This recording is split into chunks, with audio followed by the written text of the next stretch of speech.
First thing is to make sure your resume is ATS readable. If you're not sure what it means or how to check it, quickly watch the intro video of the series.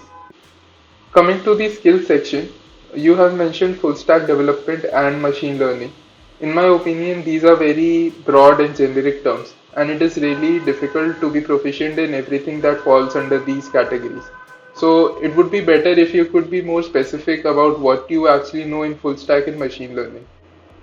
Also, if you are writing complete sentences, then make sure that you do a grammar check once on your PDF.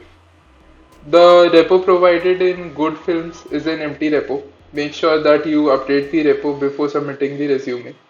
In the last two projects as well, it will be good to mention your specific contribution and learning. That would give an interviewer more data about your skill set and proficiency. Make sure to highlight keywords in your resume wherever you are writing full sentences.